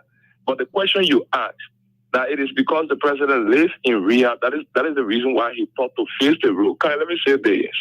It is true that the president lives in Riyadh, but yet then there are Liberians who live in Riyadh. Just like Imam Bouaka lived in that very Riyadh. He stayed as vice president for 12 years. Nothing we could see like a paved road there. But today, right around Joseph Bouaka house, there have been road connectivity that took place there. It passed right from Bouaka house, it passed behind a house, and there almost all of the major feeder roads in the Riyadh terrain have been constructed by this president. So it is something that we should be able to appreciate. We should catalog that. We should be able to have our people informed that Joseph Bouaka lives in Riyadh. Liberians live in Riyadh. Yes, the president lives in Riyadh. But Joseph Bouaka did not do that, and this president took on to the matter of authority. Thank you. Decided that, hey, we will connect rules in Riyadh. We'll make Riyadh to look like Miami. You gotta leave. We'll make Riyadh to look like a place where every evening people will wake up and drop. Thank you. Thank you very much. We'll leave you. We'll take this other person. Hello, 1 minute. Yeah, Oliver. 1 minute. Go ahead. No time. This is my water calling for New Jersey Purple Defender. Go ahead, ma'am. I want to tell the minister, thank you in studio.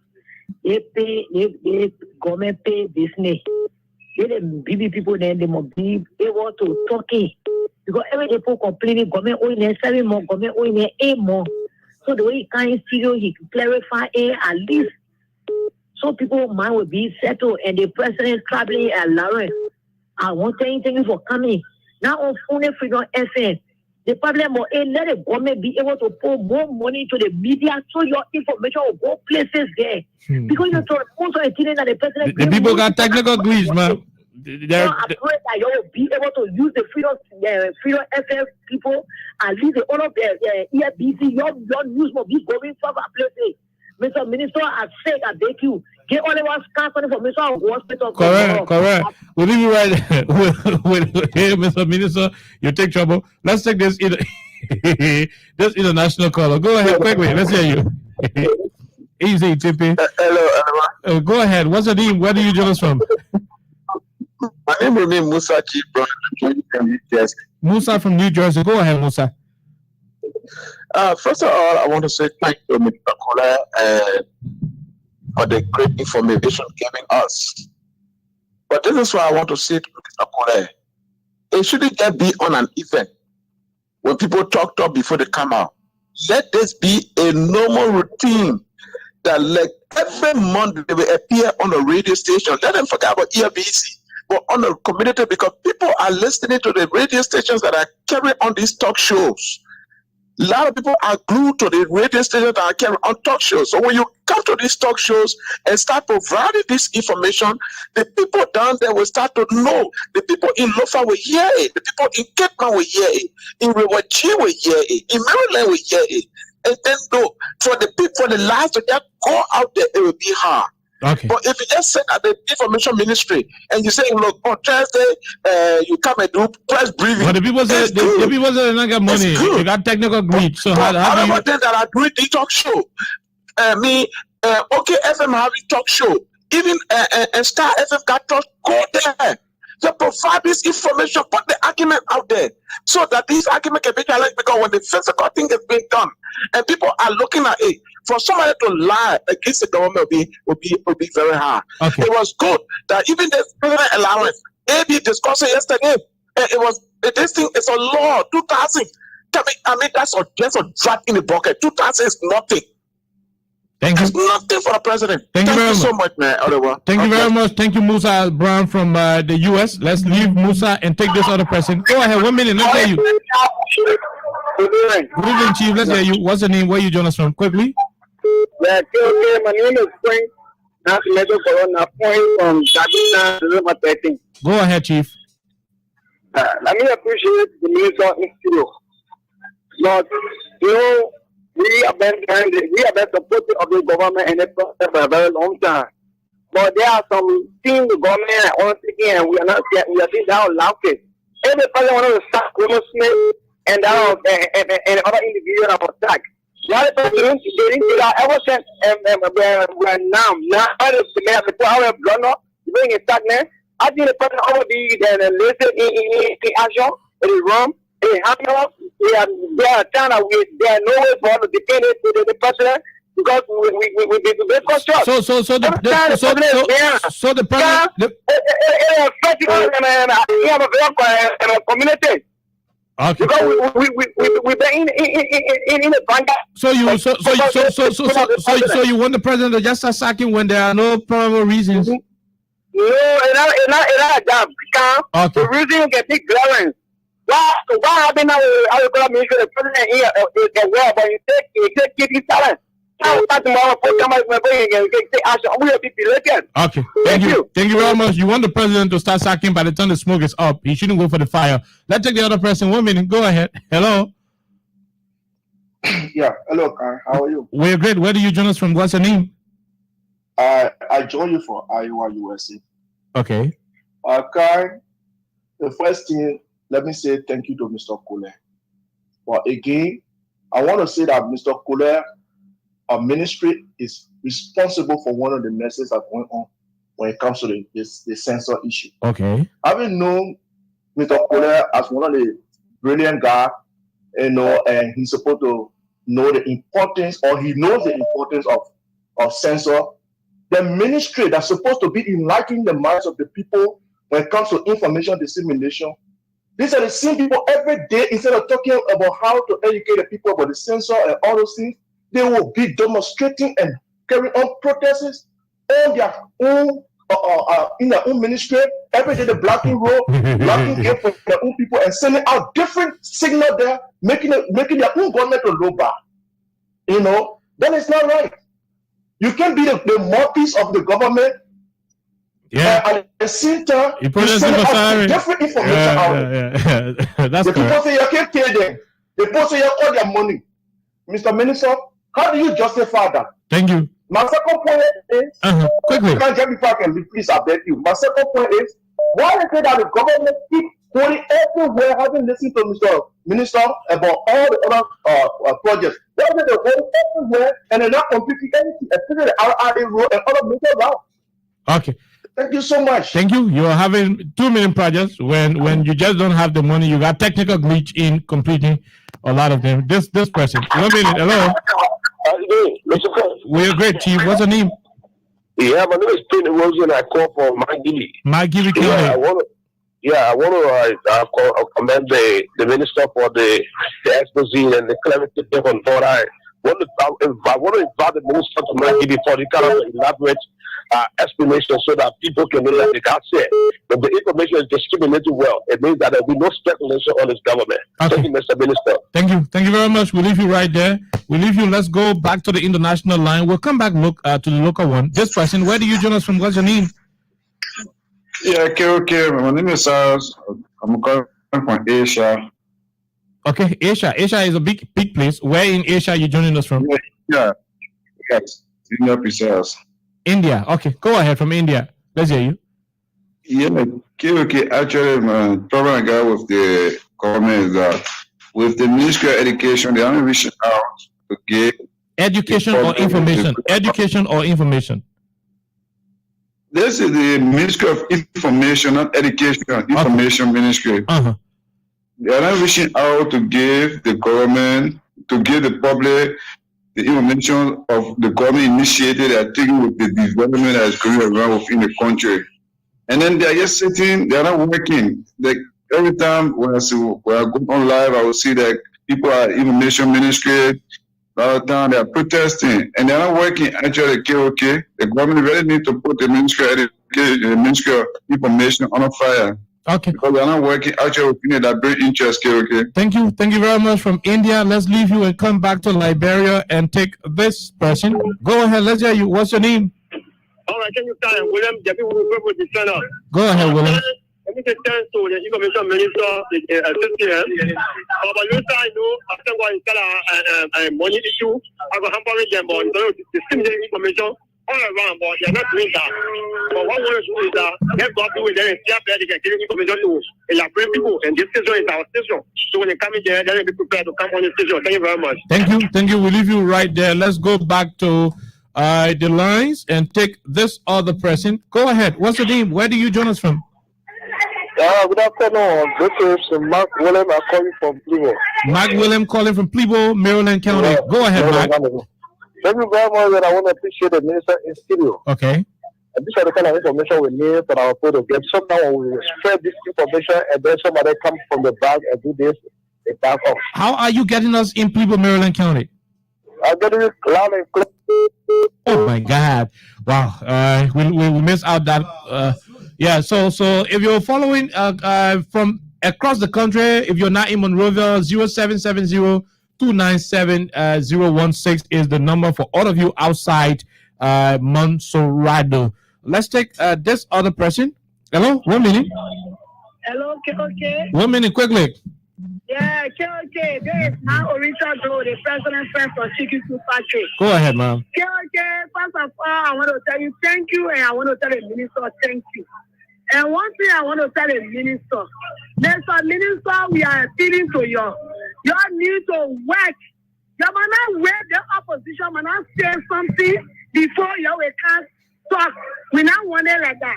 You must always the working of the government. You must always make us to understand. You must count on every second so you can be able to tell us everything. When you give Papa was over there, and more was fast. He used to talk fast.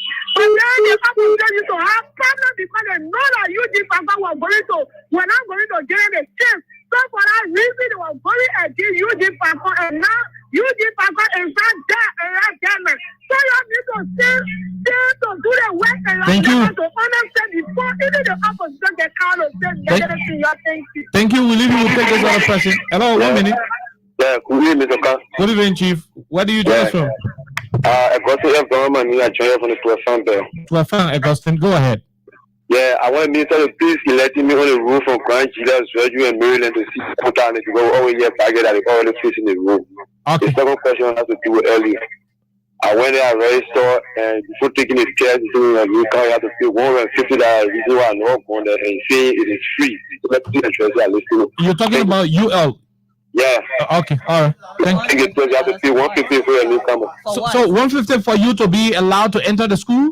Yeah, even if you take the test, your newcomer, you have to pay $150 for a newcomer. I want to get good at it. You can't get money. So when you do it, Who told you that? Who told you that? I went there. I will. No, but I'm saying who told you? Was it somebody from the administration? Did you get their name? Somebody from the administration, but I don't want to call name for now. Oh, you don't want to call name for now? Yeah, I don't want to do it because I just make it so, yeah. No. It's not free. So can you go to the Ministry of Information, ask for Minister David Colette, and he will take you to the campus and do the verification? Can you do that? I'll do it, sir. Okay. So you can do that. Thank you. Let's leave you right there and take the last 2 callers. Then we will call your day. This person, 1 minute. Go ahead. Good evening, KOK, and good evening to the people at Liberia. Good evening. Blama down and I join for Cowell. Go ahead, Mama.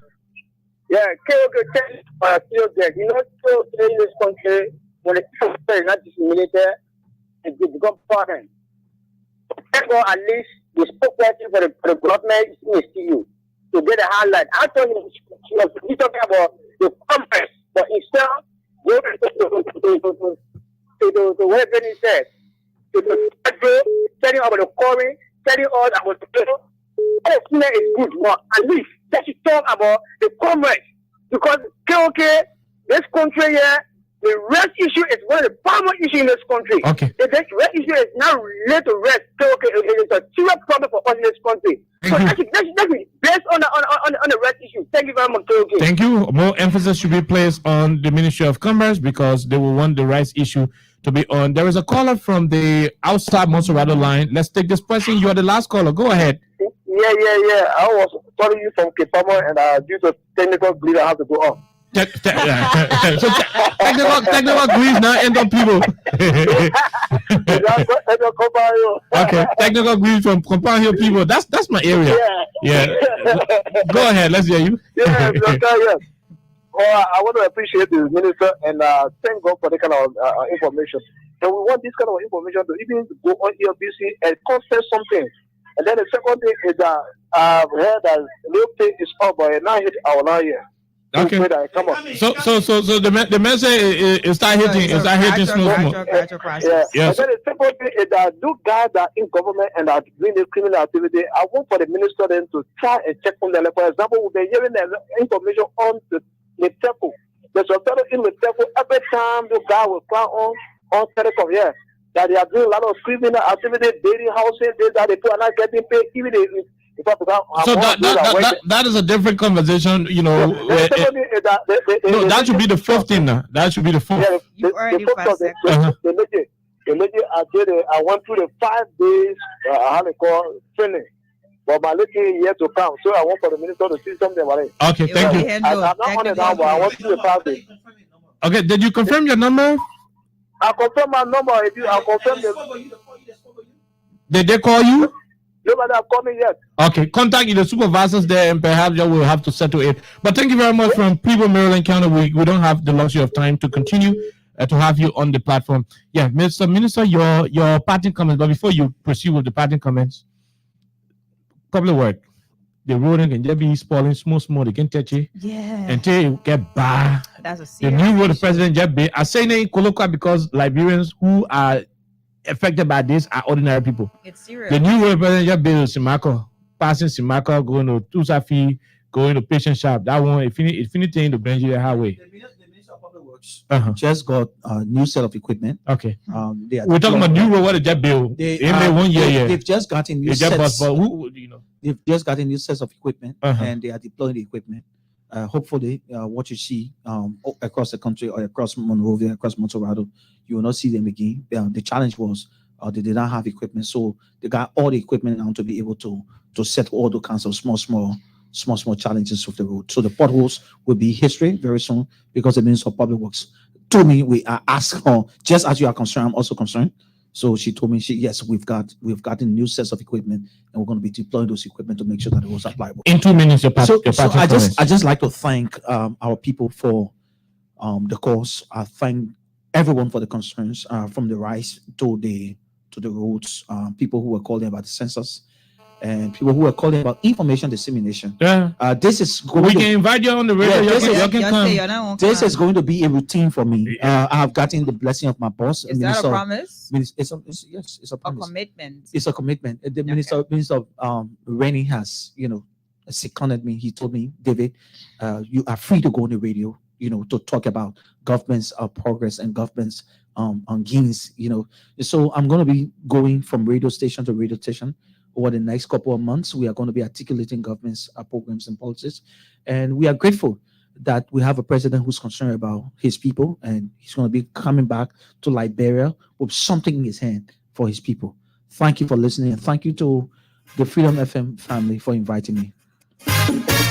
We want peace in Liberia. His name is David Collier. He's the Assistant Minister for Technical Services there at the Liberian Ministry of Information, Cultural Affairs and Tourism.